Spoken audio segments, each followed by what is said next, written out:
You can listen to The Professional Left wherever you get your podcasts, on Netroots Radio, or at our website, proleftpod.com, where you can also contribute to this podcast.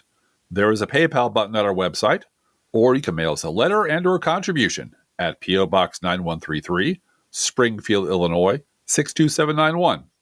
This is the podcast for the week of April 18th, 2025. It's not safe for work. Recorded live from the Cornfield Resistance, where spring cleaning means sweeping away another week of Republican revisionist history.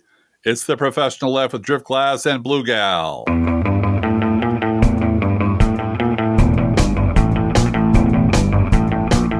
Hello, Blue Gal. Hello, Driftglass.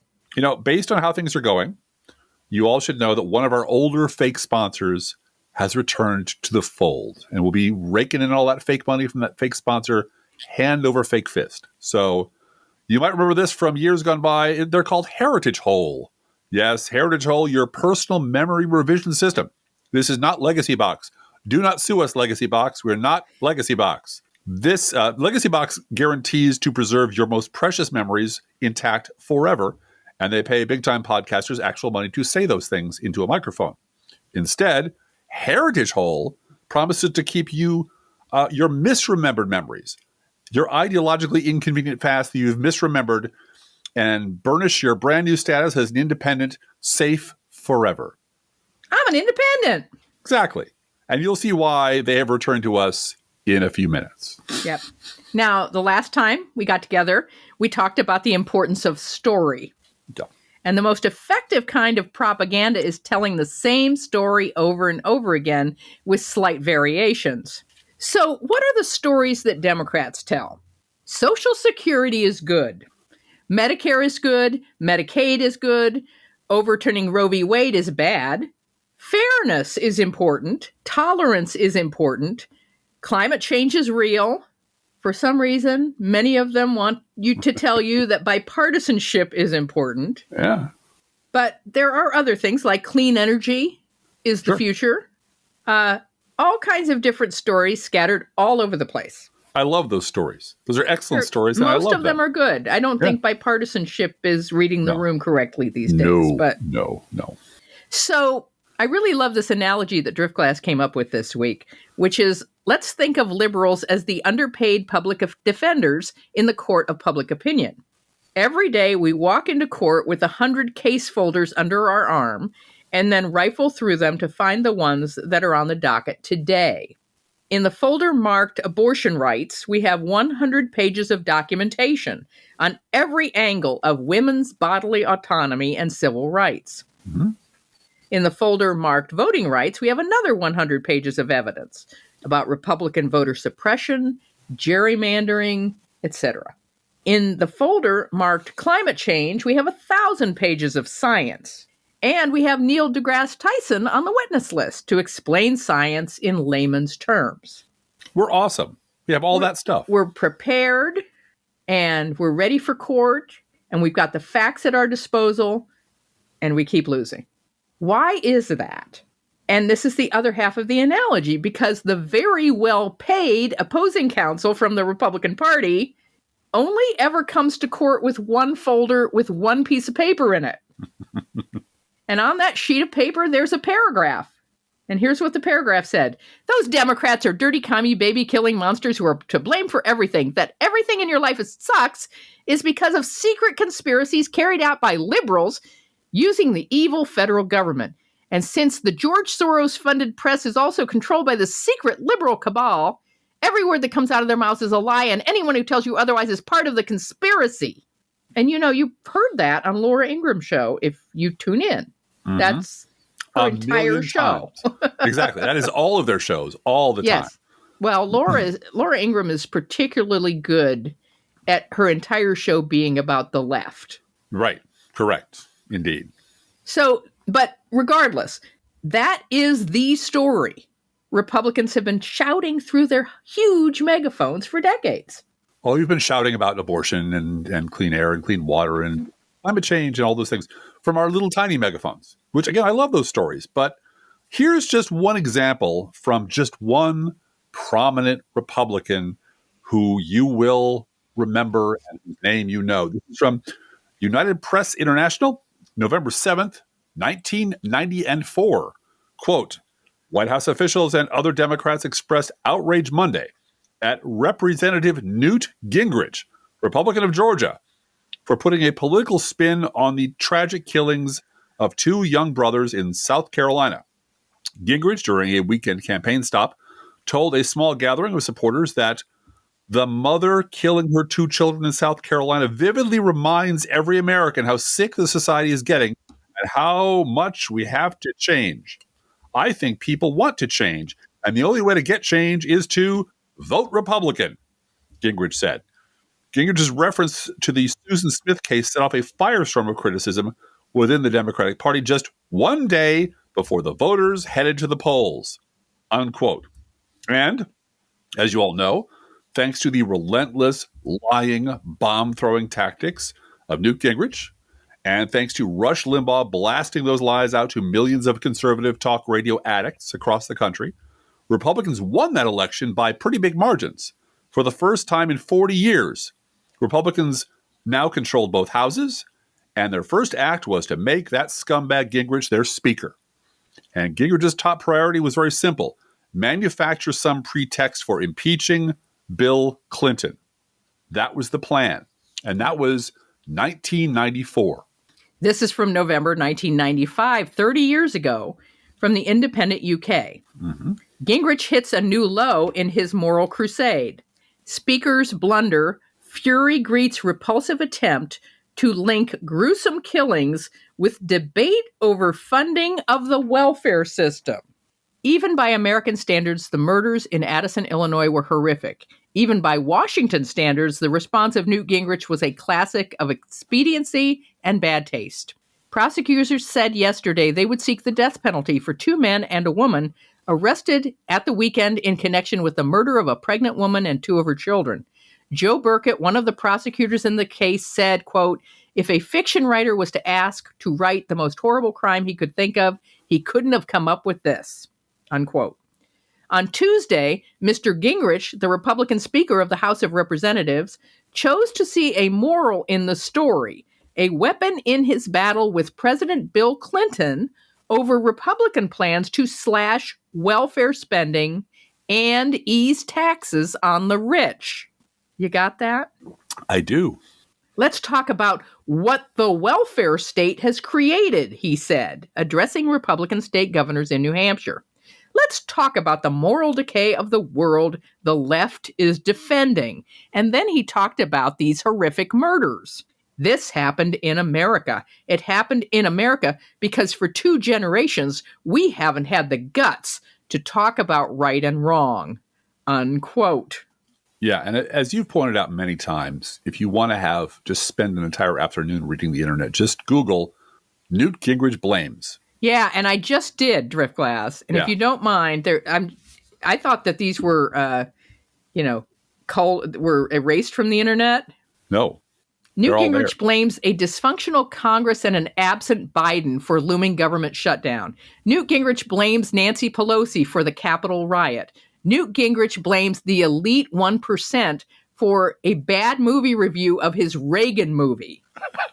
Newt Gingrich blames Deep State for Robert Mueller's leaked letter to William Barr. Newt Gingrich blames anti-religious secular government for the Newtown shooting. Mm-hmm. It goes on. I mean, this is his shtick, okay? Yeah.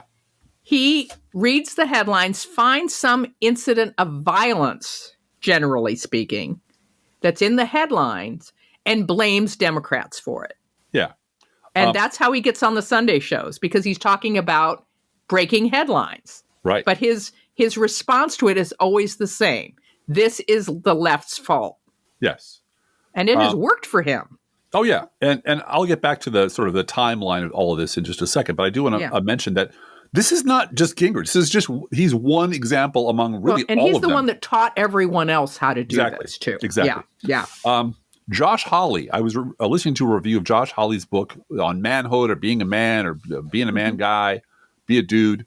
And it's a very, the people who were critiquing it said it's what he does is he takes a very anodyne thing, playing with your kids, driving to church, reading them stories, working out at the gym. And he'll describe, when I was young, I used to do this, and I'd go to the gym or whatever I used to. And of course, the end of every anodyne example of what a typical American will do is, and the left hates that and wants to outlaw it. Yeah, right. And you have to be some kind of completely brain dead idiot to believe any of this shit. But then again, thanks to 30 years of conditioning, they're all brain dead idiots, and they all believe this shit. So they believe anything anyone tells them about the left. So continuing we're still back in the 20th century, so hang on. This is from 1999. In the wake of the shootings at Columbine High School in Littleton, Colorado, the now former House Speaker Gingrich laid the blame for the tragedy at the feet of the liberals.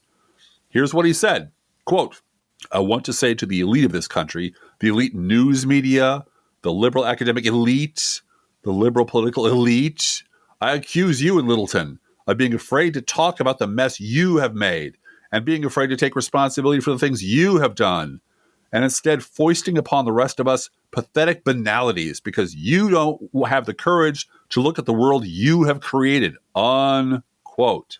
Yeah.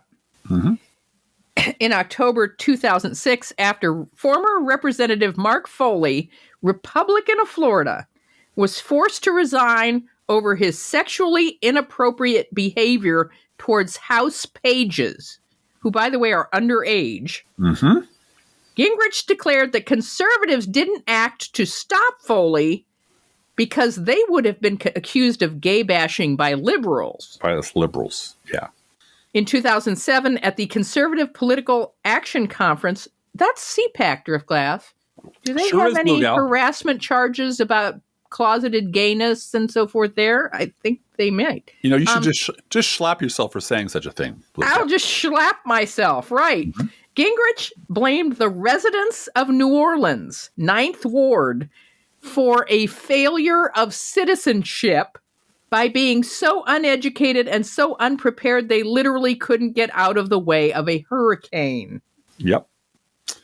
And in April of 2007, on ABC's This Week, host George Stephanopoulos asked Gingrich if liberals were to blame for Virginia Tech tragedy, and yes, Gingrich said, and then he went into this absurd, rambling response that wandered from Don Imus all the way over to McCain-Feingold campaign finance reform.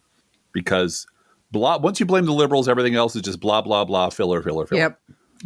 And this is the important part. Once hating liberals and blaming the media and believing ever crazier conspiracy theories because they explained why none of this makes any sense, once all that became the basic vocabulary of Republican voters, then owning the libs became the only job qualification for winning public office.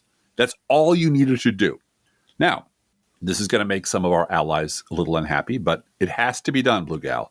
This was Liz Cheney before January 6th, back when she was a fervent Trump supporter. But there's something in particular that I want to speak to this morning and that my colleague, Congresswoman Wagner, wants to speak to. And that's to make sure that every American understands what today's Democrat Party stands for with respect to babies and with respect to the murder of babies. We have seen now in states across the country the introduction of legislation that would enable the killing of babies. This is not about abortion. This is about killing babies after they are born. And it is the face of pure evil. Now, of course, Liz Cheney knew she was lying, and of course, she didn't care. By then, calling us all baby-murdering monsters and the face of pure evil had become the everyday language of every Republican. And Liz Cheney was perfectly content to look straight into the camera and calmly tell such horrific lies without a second thought. First, because they worked. They were expected. Like the baptismal dialogue at church, which even our atheist listeners should know from The Godfather. So watch The Godfather if you haven't. Or the Ma Nishtana. I'm sorry, I mispronounced that. Ma Nishtana. That begins the Seder on Passover. This is the language of ritual. It identifies you as someone who belongs there. You're one of the people who belongs in this group.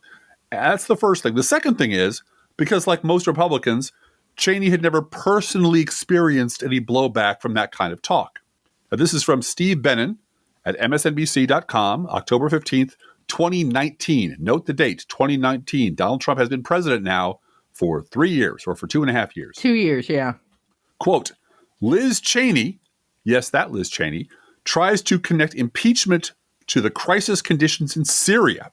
For at least some of Trump's Republican allies, accountability isn't just unwarranted, it's also dangerous. There is no great mystery behind the crisis condition in northern Syria. While conditions in the area were relatively stable of late, Donald Trump withdrew U.S. military forces, defying the advice of his own administration and failing to consult our allies, effectively giving the green light to Turkey to launch a brutal offensive against our Kurdish allies. The results have been catastrophic.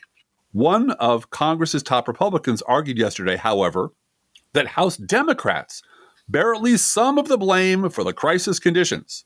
Representative Liz Cheney of Wyoming, the third-ranking House Republican, and it's kind of important to remember that she was way high up in the hierarchy. She wasn't a backbencher at all. And was headed higher. She was headed for greatness, for the White House, for the speakership. So she was way up there, and she got to be in that position by calling people like us murdering, baby-killing monsters and evil and so forth, by playing that game because there's never going to be any consequences for it. Anyway. And that was a job requirement for being in House leadership as well. Oh, absolutely. Yeah. Anyway, she claimed Democrats' impeachment inquiry into President Donald Trump is partly to blame for Turkey's invasion of northern Syria. That's up there, man. That's pure Gingrich. That's Gingrich right there. Yeah. During a Fox News appearance, where else would she be? Cheney argued that the ongoing impeachment inquiry is part of an effort to, quote, weaken this president, unquote. The Wyoming Republican added, quote, it was not an accident that the Turks chose this moment to roll across the border. And I think the Democrats have got to pay very careful attention to the damage that they're doing with impeachment proceedings. Now, the article goes on. This is by Steve Bannon, remember. I can appreciate why some of the White House's far-right allies, like Liz Cheney, would look for ways to shift the blame for Trump's disastrous decision away from the president. But unless Liz Cheney is prepared to make the case that the House Democrat majority forced Trump to make a ruinous national security decision, the whole argument is plainly ridiculous, unquote. But of course, and it doesn't matter because her audience doesn't make the connection of this being an argument. Oh, no. It's orthodoxy. Exactly. It's Democrats are to blame, and that's just Republican orthodoxy, right? Yeah, the whole idea of things mattering or being ridiculous stopped mattering decades ago. Right. The only thing that matters is you get out there quick and you blame the liberals. That's all that matters. That's all you have to do. Exactly. And no one on your own team will ever do anything but vote for you and send you money. Mm-hmm. And then came January 6th. Yep. And somewhere in the recesses of the lizard brain that Liz Cheney inherited from her daddy, an alarm went off. Holy shit. What if words have, actual consequences? Actual consequences beyond getting myself elected, getting rich, and make liberals cry. Oh, no. Mm-hmm. I thought it was pretty significant that on January 6th, Liz Cheney blamed Jim Jordan to his face. Mm-hmm. You brought this on us. Because he's a different class of Republican who did the hearings, nonstop investigations, and created an entire show for Fox News. Yeah. To gin these people up. Well, she didn't say you're bad. She said, basically, you're doing fascism wrong. Yeah, this is your fault. You have to do it quietly. You can't be loud and abrasive about it. You have to do the fascism according to orthodoxy, according to ritual, according to the way we do things, the way we Chinese have been always done them. Right. And you got out there like a madman, and this is on you. And yeah. And who's still in Congress and who isn't, right? Exactly. And then, like all the other Never-Trumpers, Liz found out the hard way that the doomsday machine they spent decades building was built without an off switch. Uh-oh. So after the threat was dropped right in her lap on January 6th, and after she decided something really needed to be done about it, and got crossways with the dear leader, the doomsday machine she and her daddy and every other Republican had worked so hard to create did exactly what it was programmed to do. This is from CNN, November 1st, 2024, before the 2024 election. Mm-hmm. Quote, Trump says war hawk Liz Cheney should be fired upon in escalation of violent rhetoric against his opponents. Fired upon. Shot at. Shot at. The Missouri Independent, December 9th, 2024, after the election, Trump says Liz Cheney should go to jail for the January 6th probe. From the Rolling Stone a couple weeks later, December 18th, 2024, quote, job well done, Trump beams as House GOP calls for federal probe into Liz Cheney. Unquote. Gosh, Liz, looks like you're the face of pure evil now. Huh. Weird how that works. I mean, you can hear the doomsday machine pivoting because she said something, the dear leader, and this is something that they all now understand, which is why nobody will cross Capone. You know, everybody knows where the liquor is. You just don't want to cross Capone. Right. Because they know that the minute they step out of line, the same thing that took out Liz Cheney and probably means she has to have bodyguards for the next 20 years. Yep. Will be visited on them. And they're not a Cheney. They can't afford that shit. Right. So, but this is the machine they built. All your Never Trump friends and allies built this shit while we were telling them that it would all come to this eventually. And now it's come to this because those millions and millions and millions of words that conservatives have expended telling the same lie over and over again with slight variations for decades really did have consequences. Really, honest to God, consequences. I'm just trying to imagine a world where a Democrat could say that a Republican needs to be fired upon and win. Yeah. Well, a week later. This is where the if Biden did it, if Obama did it, if Democrat, it breaks down. Yeah. Because we're not like them. They're just wired differently. They are an authoritarian fascist cult of white supremacists. They're wired differently. They believe anything they do to advance the white supremacist cause is forgivable, and anyone who steps out of line is unforgivable. And that's it. There's no morality beyond that. There's no thought beyond that. Anything that they hear on Fox News is true. Anyone who says it's not true is not part of the cult and must be turned on. And especially if they've been a member of the cult. If they were once a Republican, special place in hell for them. And this is what decades of Gingrich-style lying delivered every day through the right's massive propaganda machine has yielded. A hardcore base that will believe literally anything. And this is where previous Republican administrations, especially the Bush administration, the George W. Bush administration, failed to understand exactly what they'd created. They screwed up. They didn't understand what they'd built. Consider the debacle of Bush's Iraq war, which we've talked about many, many times in this podcast, and which basically got both of us writing blogs because Bush ran for office on the strength of his Iraq debacle and won. And that blew our minds that this guy could ever be reelected.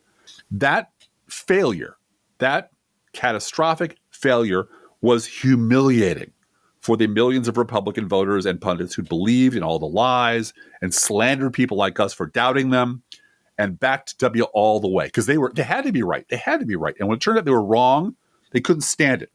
So when it all blew up in their faces, Republicans and their enablers in the media put all their energy into simple denial, pretending they'd never supported it, they'd never even heard of George Bush, that it was some awful thing that someone else had done. Something to be buried and then whitewashed and never spoken of again. That was key. Never, ever speak of this again. But what previous Republican administrations never fully understood is that it's not enough to just erase history. That's not good enough. Because if you merely erase history, you leave a hole that other people like us can sneak back into and fill up again with receipts and facts and information and history. So you can't leave a blank. Strange, isn't it? Each man's life touches so many other lives. When he isn't around, he leaves an awful hole, doesn't he? For the lie to succeed, this is terribly important. For the lie to succeed, history must be rewritten and replaced at scale. Because once you get your cultists to go along with that, the sky's the limit. Yep. This is from George Orwell's 1984. Quote, anything could be true. The so-called laws of nature were nonsense. The law of gravity was nonsense. If I wished, O'Brien had said, I could float off this floor like a soap bubble. Winston worked it out. If he thinks he floats off the floor, and if I simultaneously think I see him do it, then the thing happens. Suddenly, like a lump of submerged wreckage breaking the surface of water, the thought burst into his mind. It doesn't really happen. We imagine it. It is hallucination. He pushed the thought under instantly. The fallacy was obvious. It presupposed that somewhere or other outside oneself, there was a real world where real things happened. But how could there be such a world? What knowledge have we of anything save through our own minds? All happenings are in the mind. Whatever happens in all minds truly happens. He had no difficulty in disposing of the fallacy, and he was in no danger of succumbing to it. He realized, nevertheless, that it ought never to have occurred to him. The mind should develop a blind spot whenever a dangerous thought presented itself. The process should be automatic, instinctive. Crime stop, they called it in newspeak, unquote. And that's the Republican Party. Yep. That's how they operate. And that's why all of the talk about reasoning with them and debating them and arguing with them is pointless. It's just pointless because they don't think that way anymore. And to my mind, there is nothing more 1984 about the Trump administration than the change of the hats from Make America Great Again to Trump was right about everything. It's that twist of reality that just comes right out in 1984. It is programming. Big Brother is infallible and never makes a mistake and never has and never will and is immortal and godlike and takes care of you and everything's great because you believe in Big Brother. Yep. And you remember that Republican voters after Bush, but before Trump, they had stupid hats too. They were tricorn hats. Yep. And they had those hats and they waved their little yellow Gadsden flags and they'd swear they were Tea Partiers and not Republicans. And even though they had a corporate media willing to go along with that lie, excuse me, the stink of supporting Bush in Iraq looked like it was going to cling to them for the rest of their lives. And then in February of 2016, a miracle occurred. During a presidential debate, Republican presidential debate, along came Donald Trump standing right next to Jeb Bush, and he points a finger at Jeb Bush and told Republican voters, it's all George's fault. George Bush did this to you. Trump absolved them of their greatest sin. He told them they were not to blame because W had knowingly lied to them. And had not kept them safe. Not kept them safe, and he had lied to them. Jeb, that guy's brother right there, that's who you blame. That's who's at fault. Suddenly, the past was no longer an embarrassing empty hole out of which monsters and creepy crawlies might come and hurt them and make them pay for what they'd done before. Because instead, that past had been rewritten. And in the revised version of that past, they were all innocent victims. And the villains were the Bush family and the Bush family's sinister plot against them. And now, this week, like Palpatine, somehow Iraq has returned. And you'll never guess who's to blame this time. MSNBC reports on what Vice President J.D. Vance said just 2 days ago. Quote, something I know a little bit more personally.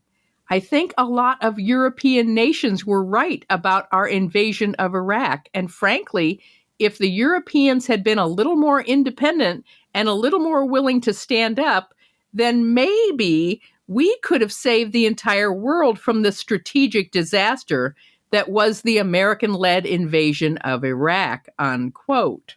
Blowing our minds. Yeah. Let that sink in. Just let that sink in. Blaming Europe for George W. Bush and Dick Cheney invading Iraq. The MSNBC article goes on to point out that, quote, there are a few things to unpack here. Yes, there are. Most obviously, it's not as though Europe, aside from the British, meekly went along with President George W. Bush's march towards war. France's and Germany's governments at the time were especially vocal in their opposition, denouncing U.S. warmongering at the United Nations. More than 1.5 million Europeans took to the streets to protest America's belligerency in the month before Operation Shock and Awe began in 2003. No fair remembering stuff, MSNBC. 100%. The Bush administration scoffed at their lack of resolve, while pro-war Americans, Fox News, mockingly replaced French fries with freedom fries. And let's not forget Fox Rocks. Yeah, I remember just before the invasion, they had reporters out there sticking microphones in the soldiers' faces saying, say Fox Rocks. Fox Rocks! Because this was going to be, the war was going to be over by Christmas. Bill Kristol said a 2-month war. This is a great show. It'll pay for American itself. Strength. Flags waving. This will pay for itself. This will absolutely pay for itself, and we'll be in and out quick, decapitate the regime, and then maybe we'll move on to other countries because it's such a successful strategy. Yep. The opposition from Europe came at the same time NATO members, including France and Germany, were participating in the war in Afghanistan. Am I correct in recalling, Driftglass, that that's where they had ultimately found Osama bin Laden? Yeah, in that region, yes. That is 100% true, and that is not the war they wanted. And who was president when they killed Osama bin Laden? Who knows? It's lost to history. No one remembers anything. Barack Obama. Yeah. No, this is the point. That is not the war they wanted. They wanted a war against Iraq because Iraq had a lot of oil, and they made Bush's, they took a shot at George Bush's senior or whatever the fucking reason was. But it certainly had nothing to do with actual 9/11. But Bush repeated Saddam Hussein 9/11 a million times. Yes, he did. And then once it all fell apart, he said, like, whoever said that those two were related? I never said that. What are you talking about? That's not me. Yeah. And that's when everybody on the right got very confused about what they've been hearing for the last 3 or 4 years. And it was all Cheney. It was all Dick Cheney. Yeah. It's all Cheney and Wolfowitz and Bill Kristol. Behind closed doors, no sunlight. Yeah. Yep. Even as NATO members honored their obligations to their ally in response to the 9/11 attacks, they were still perfectly willing to disagree about plans to invade Iraq. They did so with no hesitancy or fear of reprisal in the form of reduced spending that one would expect from a vassal state. Short of threatening some form of retaliation of their own, a more independent European security structure wouldn't have halted the Bush administration's headlong sprint to war. Unquote. Yeah. And that phrase vassal state, that's in there because that's what J.D. Vance referred to Europe as. Yeah. As just he doesn't want a vassal state. He doesn't want America to have a vassal states. Well, they're not. They're independent. And they showed their independence when they opposed the Iraq war. But of course, he's just invented this. Yeah. Oh, no, out of whole cloth. And he knows, because it's not aimed for you and me. It's aimed for the meatheads out there, the people who believe. He's saying it for Trump. Yeah. No, he's saying it for Trump. The audience of one. Yeah. Yes. Because none of that will ever be read by the Trump cult. Anyone in the Trump cult will never read or know any of that. At the moment, the Trump administration wants its cult members to hate Europe. And cult members are, once again, only too happy to shift the blame for their own barbarity onto whichever victim the administration wants to beat up this week. And the pattern for this is always obvious and there in plain sight. For example, this was Trump on January 21st, 2021. I would like to begin by addressing the heinous attack on the United States Capitol. Like all Americans, I am outraged by the violence, lawlessness, and mayhem. I immediately deployed the National Guard and federal law enforcement to secure the building and expel the intruders. America is and must always be a nation of law and order. The demonstrators who infiltrated the Capitol have defiled the seat of American democracy. To those who engaged in the acts of violence and destruction, you do not represent our country. And to those who broke the law, you will pay. This was Trump 2 years later at a CNN town hall. They were there with love in their heart. That was an unbelievable, and it was a beautiful day. Here is Trump at a 2024 rally a year after that town hall. Thank you very much. And you see the spirit from the hostages, and that's what they are, as hostages.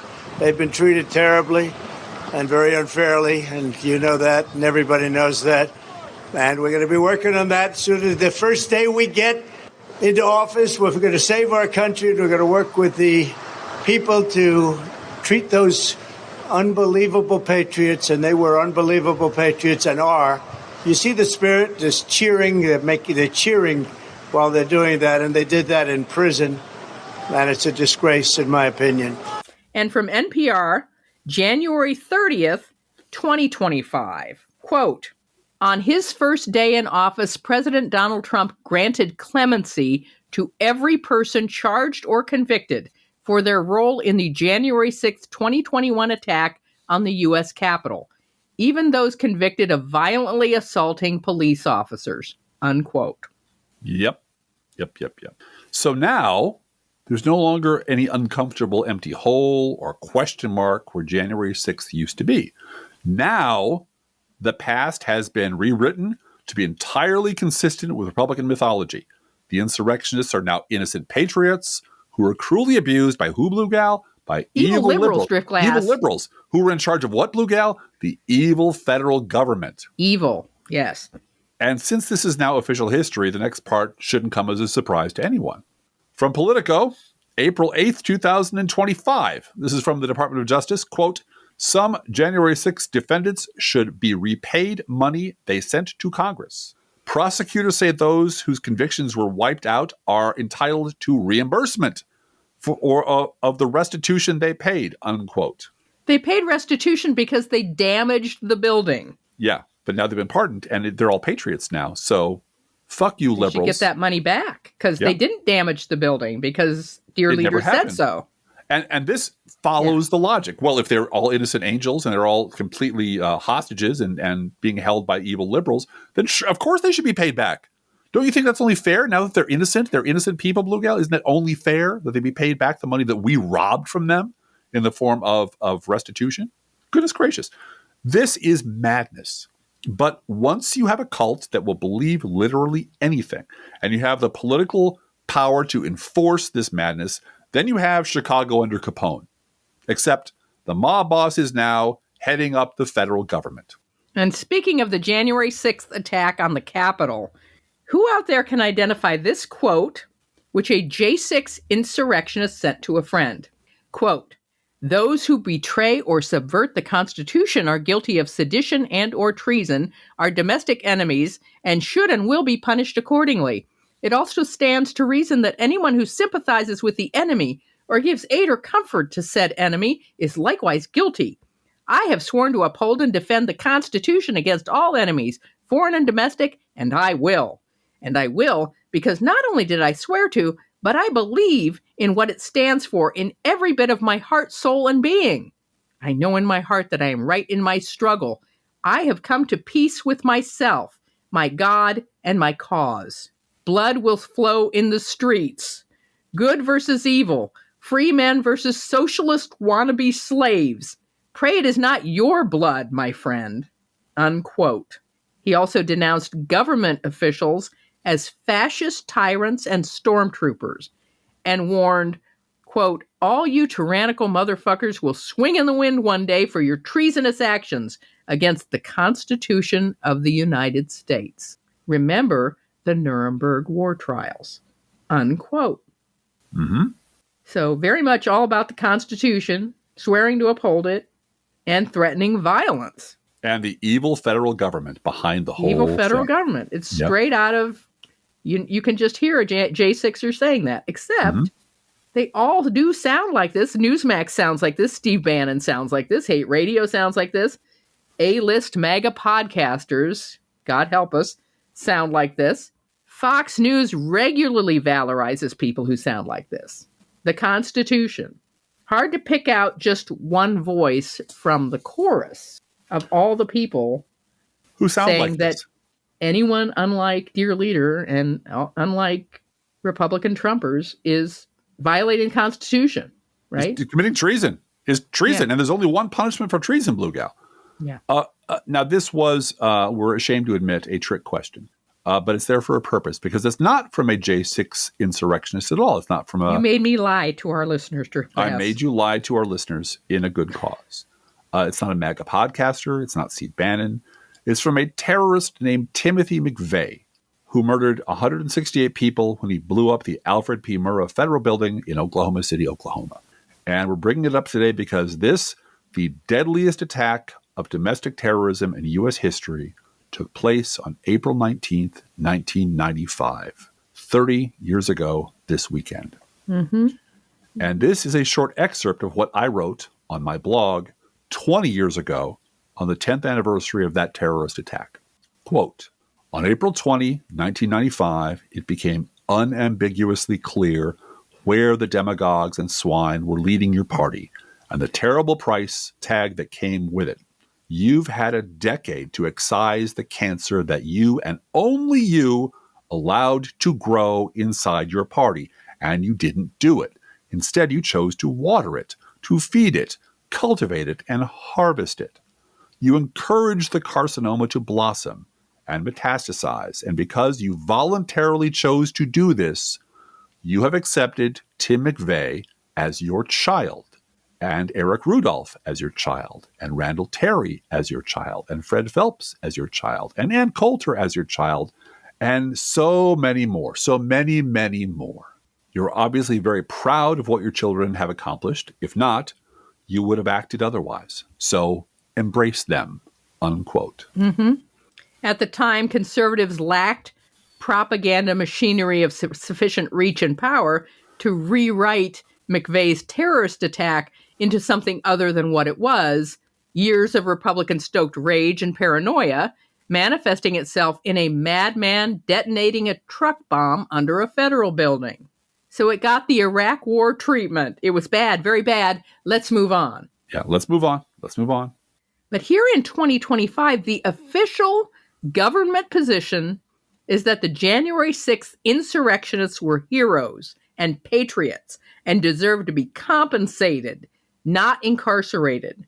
The official government position is that the 2020 election was stolen, and you can forget about getting or keeping a government job if you say otherwise.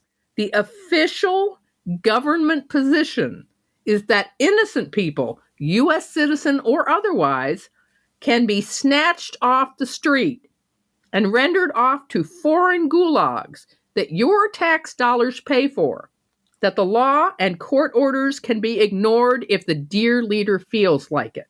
And no matter what happens, Rule 1 remains. Never let a tragedy go by without blaming liberals. For example, just this week, U.S. Representative for Pennsylvania's 9th Congressional District, Dan Muser, appeared on WILK radio to blame the anti-Semitic arson attack on Josh Shapiro on, you'll never guess who. Quote, the left has to look in the mirror here. Our hearts go out to the Shapiro family on this, but they gotta tone it down too. Then the host of the show went on to blame Shapiro for the attack, and Muser agreed. Muser took the hint, and the next day he showed up on Newsmax's Wake Up White America. No, it's just Wake Up America, Driftglass. Yeah, but it's the really white is understood. The white is implied. He showed up on Newsmax's Wake Up America and blamed Josh Shapiro by name for the anti-Semitic arson attack against the Pennsylvania governor. Quote, he makes comments where he said President Trump is an existential threat to democracy. When you say things like that, that creates hatred, unquote. And from the website The Conversation, April 16th, 2025, quote, 3 decades on, the bombing is back on the cultural agenda as the right-wing extremism that drove McVeigh is on the rise. In 2025, the threat from U.S.-based violent extremists is believed to be high, according to the Department of Homeland Security. Domestic terrorist attacks and plots against government targets motivated by partisan political beliefs nearly tripled in the 5 years before last, compared to the previous 25 years combined. New and recent chronicles of the Oklahoma bombing are not just a reflection on the past, but a warning about the future. In his award-winning book about the bombing, Homegrown, from 2023, U.S. lawyer and journalist Jeffrey Toobin writes, in the 30 years since the Oklahoma City bombing, the country took an extraordinary journey from nearly universal horror at the action of a right-wing extremist, McVeigh, to wide embrace of a president who reflected the bomber's values. Toobin draws ominous parallels between his subject's political motivations and the values and views of the January 6th insurrectionists. unquote. They're all Timothy McVeighs. Yeah. No, Timothy McVeigh won. He won. Yeah. Eventually, his ideology, his paranoia, his rage, his racism became the entire Republican Party. And every step along the way, all those nice people that you value as allies, all those Republicans who you value for speaking up, and good on them, had every opportunity to throw people like Gingrich and Limbaugh and the rest of them out of the party if they really cared about this shit. But they never thought there'd be a price to pay for it. And once the price came, once the bill for all this came, it was too fucking late. And so what do? Well, let's blame some liberals. Let's blame some liberals for every fucking thing, because that's what the Republican Party's been taught is their get out of jail free card for everything. They'll find a liberal and they'll blame the liberal. And now, 30 years after Oklahoma City, with the entire Republican Party infected with the kind of rage and racism and paranoia that elevated Newt Gingrich to the speaker's chair and that made Rush Limbaugh and his imitators rich and that drove Tim McVeigh, it looks like Trump and Musk are working overtime to finish the job McVeigh started, destroying the federal government and getting a lot of people killed in the process. Now, of course, compared to the lives that Musk and Trump will snuff out, McVeigh was a fucking piker. This is from Senator Bernie Sanders, March 4th, 2025, about the impact that cuts to USAID from the Trump administration and Elon Musk Doge will have on vulnerable people around the world. Quote, Elon Musk and Donald Trump's dismantling of the U.S. Agency for International Development, USAID, will lead to millions of preventable deaths. The decision of the richest person in the world to destroy an agency that delivers life-saving aid to the poorest people on the planet is unconscionable. According to internal USAID memos, the cuts to foreign aid will mean every single year 2 to 3 million additional deaths from lack of vaccinations, 166,000 more deaths from malaria, 28,000 new cases of highly infectious diseases, including Ebola and Marburg virus, 200,000 more children paralyzed from polio. Separately, independent research estimates that the illegal freeze on global AIDS funding has already taken nearly 19,000 lives, and that the toll will increase as the funding freeze continues. These actions are not just immoral, they are unconstitutional, unquote. And sort of frosting on the cupcake here, Doge doing all of this. Elon Musk, I'm reading from David Fahrenthol's article, said that his budget-cutting team, he promised that they could reduce next fiscal year's federal budget by $1 trillion and do it by September 30th. Yep. But in a cabinet meeting last week, Musk said that he anticipated that the group would save about $150 billion, 85% less than its objective. Yeah. And that is about twice as much as it will actually on paper probably save. And it will cost, It will cost us all. The damage he's doing, the wreckage he's leaving behind will cost orders of magnitude more than that to fix and to get back up to par. Yep. I want to read what Fahrenthold said. Yeah. Even that figure that he said 150 billion may be too high. That's because when Musk's group tallies up its savings so far, it inflates its progress by including billion-dollar errors, by counting spending that will not happen in the next fiscal year, and by making guesses about spending that might not happen at all. Yeah. So, hashtag fail. Well, and in any other field of endeavor, all of these guys would have been fired by now. The idea that you go blundering into someplace you don't understand with a chainsaw and cut shit, and people point out that you have now caused bleeding, death, destruction, damage, untold scale, and you say, fuck you, and you go on to the next and do the same thing. Right. This is, we say this repeatedly, but it bears repeating again and again and again. This is what your Republican friends and family members and church members voted for. This is what they want. This is their idea of good government, which is no government, which is cut everything, let them all die, and I'll be fine, and my friends will be fine. So fuck everybody else, because it's all a liberal conspiracy, and it's until all it the liberals' fault. Specifically happens to them. Yeah, in their house, in their Barcalounger, it doesn't matter until they speak up about January 6th, and suddenly they're not the number 3 person in the GOP anymore. Right. And now they lose their election and wonder what the fuck happened. Well, you know what happened? your party happened. The thing you built turned on you, just as we warned you it would. So anyway. And she's got all the money that her dad gave her. You know, her St. John's suits are not at risk. No. They're paid for with the blood of dead Iraqi civilians. So anyway, let's do a news roundup, Drift Glass. Yeah. This is from Josh Marshall, quote, hearing from a direct source, people in AmeriCorps are being told they're done. It's over, no notice, unquote. Yep. This is reported by Midas Touch. Deputy Assistant to the President and Counterterrorism Czar Sebastian Gorka says anyone advocating for due process for Kilmar Abrego Garcia could be viewed as, quote, aiding and abetting a terrorist, unquote, and be federally charged. On topic, Pope Hat on Blue Sky notes, wife, what is a Seb Gorka? Me. Imagine if Mr. Potato Head had a Hugo Boss fetish and a eugenics doctorate from a Spetzel University.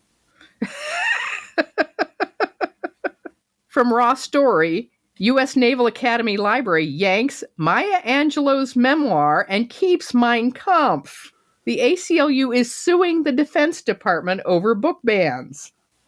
National Public Radio, NPR, has a long story that most of you might have skimmed about how it looks like DOJ is plundering the National Labor Relations Board for sensitive data that should never leave the agency and that Musk could use for illegal leverage or much, much worse. Also, there's a sudden spike in attempted logins from Russia for some reason. And then this happened. Quote, the new revelations about DOJ's activity at the labor agency come from a whistleblower in the IT department of the NLRB who disclosed his concerns to Congress and the U.S. Office of Special Counsel in a detailed report that was provided to NPR. Meanwhile, his attempts to raise concerns internally within the NLRB preceded someone, quote, physically taping a threatening note, unquote, to his door that included sensitive personal information and overhead photos of him walking his dog that appeared to be taken with a drone, according to a cover letter attached to his disclosure filed by his attorney, Andrew Bakaj, of the nonprofit Whistleblower Aid. The whistleblower's account is corroborated by internal documentation and was reviewed by 11 technical experts across other government agencies and the private sector, unquote. Scary shit. Absolute mob behavior. Scary shit. We know where you live, we know what your dog looks like, and we know about all your personal stuff. So keep talking. Keep talking. See how long to a whistleblower. Yeah. Yep. Here's my hero of the week. U.S. District Judge James E. Boasberg said he found probable cause to hold the Trump administration in criminal contempt, for its willful disregard of his order directing officials to turn around planes carrying deportees to an El Salvador prison. Boasberg said he's skeptical of the administration's invocation of state secrets privilege to deny him information, and noted that if the Trump administration won't prosecute potential contempt, he will appoint a prosecutor who will. Yeah. Now there's some spine right there. Yeah. In honor of the anniversary, 1962, CBS appointed a guy named Walter Cronkite to be its anchor. In honor of that, I'm going to attempt to read the next one in the voice of Walter Cronkite. Okay. Federal Judge Paul Zinnes ordered the Trump administration to turn over records and prepare for depositions over its refusal to bring Kilmar Abrego Garcia back from an El Salvador prison, despite a Supreme Court order requiring the government to facilitate his return. The judge accused the Trump administration of stalling, saying, to date, nothing has been done. There will be no tolerance for gamesmanship or grandstanding, unquote. Very good. Yeah, I got to go a little lower on that, but I'll work on it. You'll work on it. And yes, this is the anniversary today. This very day. Today of Walter Cronkite becoming the anchor of the CBS Evening News, and all through my childhood. That was 1962, which was the year before I was born. All through my entire childhood. It was Uncle Walter. Every night. And that's all for tonight. 1962, signing off. That's the way it is. Mm-hmm. Yep. From Politico.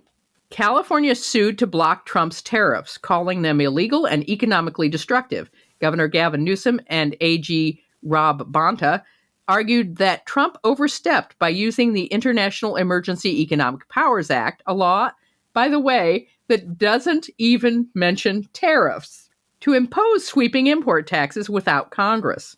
The president can't do unlawful things, Bonta said, while Newsom added, no state is poised to lose more than California, citing billions in trade losses and rising prices across agriculture, tech, and construction.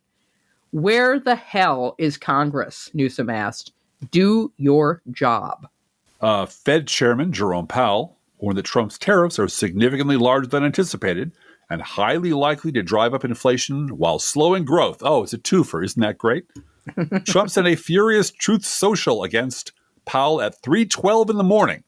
According to Craig Harrington on Blue Sky, at a later press opportunity, Trump went on a minutes-long rant about the Federal Reserve chairman when a reporter just directly shouted, "Do you regret nominating him, Jerome Powell?"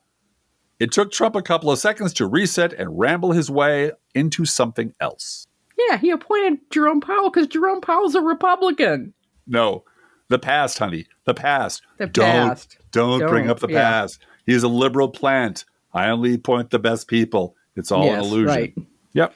The Trump administration will ask Congress to rescind $1.1 billion in funds for NPR and PBS. Mm-hmm. The White House claimed the move is in response to radical woke propaganda and that taxpayers should no longer subsidize intolerance of non-leftist viewpoints. Cooking shows, travel shows. Non-leftist viewpoints like using laws that don't mention tariffs to do tariffs. I think Elmo's pretty out there, frankly. And those Civil War documentaries are very, very critical of the South. Critical of white supremacy, yes. So I'm just saying. Secretary of State Marco Rubio, who used to be a person, shut down the State Department's only office dedicated to tracking foreign disinformation, eliminating the 40-person team and suspending all operations. Republicans in North Carolina are trying to overturn a certified state Supreme Court election result, targeting thousands of legally cast ballots after their candidate lost by 734 votes. Because, this is happening in Missouri, too. Youngest child is doing lobbying at the Missouri State House. Yeah. And the voters of Missouri voted in a referendum to make access to abortion legal in the state. Very clearly. Very clearly. And now the Republicans in the state legislature are insisting that there needs to be a do-over of this election, and there's nowhere in the state constitution or anywhere where it says that that's what you do or that the legislature can do this. We want to give them voters another opportunity to get this right. Yeah. And so if by some, corrupt method, they're able to make abortion illegal again in Missouri, then you'll never be able to have another election about it again. Ever. It'll be over forever and ever. So there is a state legislator in the Missouri State Legislature who is a podcast listener. A friend of the pod. A friend of the pod. Yeah. And apparently he said, this is reported by Youngest Child.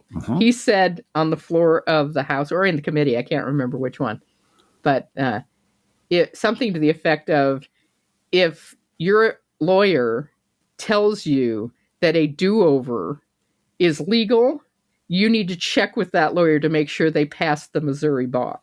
Also, in the future, if you hear us say, reporting now live from the Missouri State Capitol, it's Youngest Child. Don't be surprised, because we got eyes and ears everywhere, people. We know what you're doing and we know where you are. So Youngest Child is in school in Missouri because there's more to protest there than there is in Illinois. Yeah. I raised that child right. You take this last one, okay? Okay. The CDC reported that 1 in 31 American 8-year-olds had autism in 2022, attributing the rise to improved screening, not a spike in actual cases. Health Secretary Robert F. Kennedy Jr., nevertheless, immediately dismissed the agency's finding, calling autism a preventable epidemic due to vague environmental toxins, despite decades of research disproving that claim. Mother Jones reported that RFK Jr. said this, and I'm going to have a hard time getting through this because, as you all know, I have a child who is autistic. An adult young A man. successful adult. Yes, successful adult young man. And actually, I think the way I'll get through this is to contradict RFK Jr. with evidence from my own child, if you don't mind. Please. He said, these are kids who will never pay taxes. Oldest child pays taxes. They'll never hold a job. My son holds a job. Several. They'll never play baseball. Okay, you got me there. Yeah. Junior dude does not play baseball. They'll never write a poem. Okay, RFK Jr. Junior dude's writing a novel. Yeah.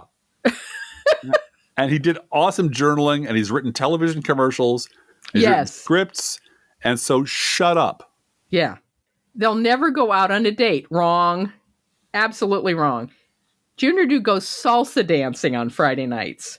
Many of them will never use a toilet unassisted. Okay. So let's be clear. Occasionally men miss the target. Right? Just go to any Cubs game. That's just a dude thing. It's just a dude thing. That's not an autistic thing. It's just a dude thing. And if you're talking about people who are severely limited, who have to live in a group home, with an adult there, that is true for several different kinds of disability. Sure. And that's what those places are there for and what they're funded for. But making broad sweeping statements about kids with autism will never do A, B, C, and D when we fucking well know they do, and they excel at some of those things, is just not just ignorant, it's unconscionable. It's vicious. Well, and don't forget, Driftless, I had a stepson with severe cerebral palsy. Yep. And he played in bocce ball tournaments. Yep. He flew to bocce ball tournaments.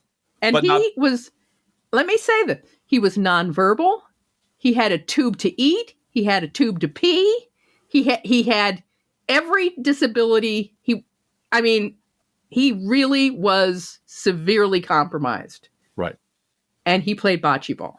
But not baseball. No, not baseball. Yeah. So. But they had, and I am so sad that he's not alive anymore. He died of his disability before he turned 20. Mm-hmm.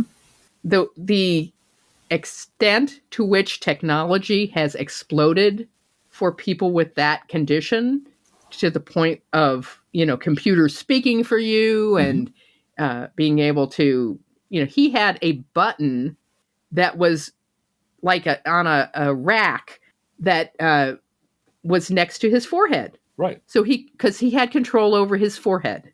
He did not have control over his hands or legs, but he could push a mouse button with his forehead. And they had a screen that would go to different things and pick symbols of what he wanted to say.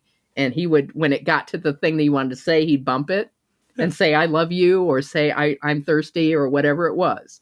And that was so rudimentary compared to what they have today. But RFK Jr. is an asshole. Who doesn't know anything. He doesn't know anything.